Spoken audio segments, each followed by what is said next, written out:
Oh, what's up, ocean people? Did you know you don't have to be in the water to actually practice your underwater photography? So let me give you a few tips and tricks in this episode to improve your underwater photography when you're at home. Stuck at home on the weekend, whatever it is, you could always be practicing and improving. So for your next dive trip, you're ready to go. Let's kick that intro.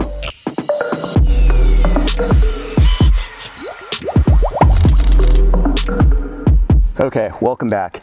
In case this is your first video, this is Brent underwater. I've got a channel here that offers a lot of different tutorials and instructional videos on how to improve your underwater photography. So subscribe to this channel, or also check out my website, tutorials.brentdurand.com, with a lot more information. So one of the reasons I'm here trying to shoot some macro is just to practice shooting when I'm not underwater.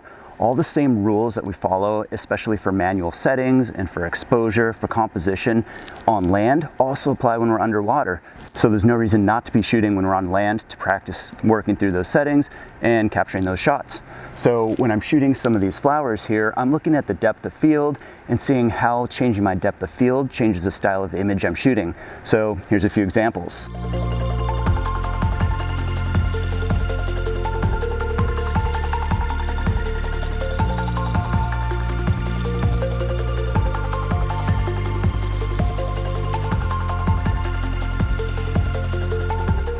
There you go. Hope you guys could see some difference there. Really basic photos, nothing great, but you can really see the differences in depth of field depending on the aperture I'm selecting. Now, you don't have to be on your belly outside the apartment or in the garden trying to shoot the flowers. You can take this inside, but with macro and ambient light. Notice I'm not using any other lights here.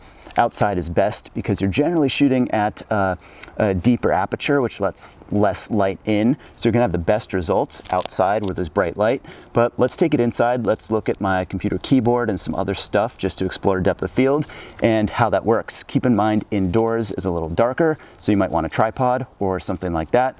But anyways, let's take a look.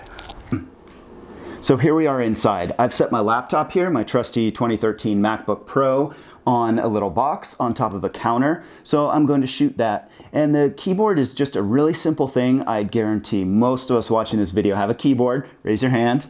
Yep, odds are high you're on your keyboard right now on the computer.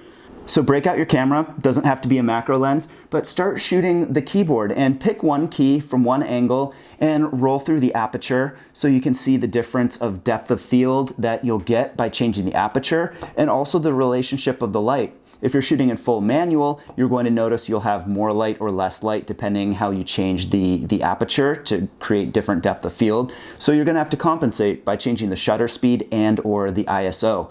So start to play through those things and you'll see the relationship between the exposure settings, which is all going to be the same thing when we're underwater. Granted, we're using different settings group, but these principles apply.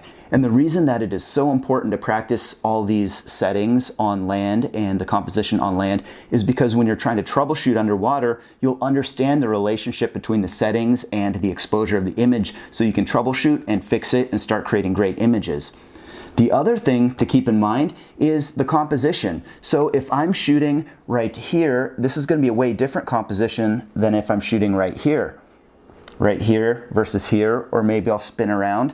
So as we're shooting these pictures and reviewing the images in camera, we can start to see, wow, just this little difference in the camera positioning will make a huge difference in the photo. You apply that underwater when you're free floating and you might be moving a good foot, 2 feet, half a meter, and wondering why your images are so different. We start to really see that when we're practicing indoors.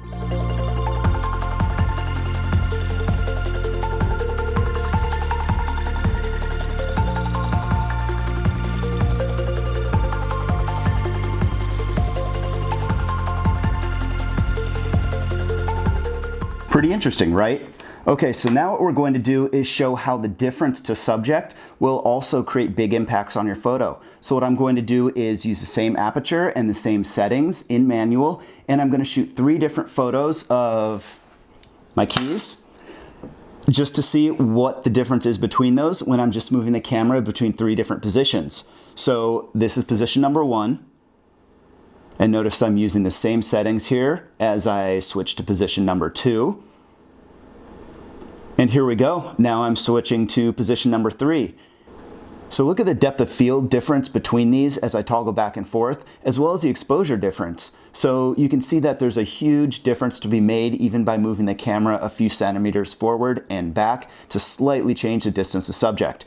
Again, all of this applies when we're shooting underwater.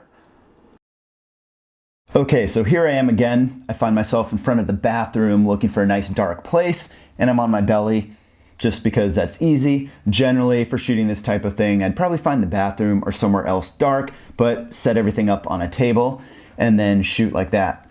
But basically what I'm doing now is trying to shoot product shots. So grab some of your dive gear or other gear, sports gear, and experiment shooting a product shot. So I've got my first stage and my regulators. I've got my console here with compass and SPG. I like analog, really nice. And because we're shooting in a dark environment, I'm gonna need a longer shutter speed, which, as you know, is gonna leave a blurry image if I'm moving around a little bit while the shutter's open for 5 seconds. So let me just take my console, prop the camera on top of it, boom, now I've got a built-in tripod. You don't even need anything fancy. Just use books, use pens, use whatever will keep the camera stable. And you can tell that we're in a dark area. So what I want to do to create a nice edgy photo is keep the shutter speed relatively fast so that most of the frame is dark.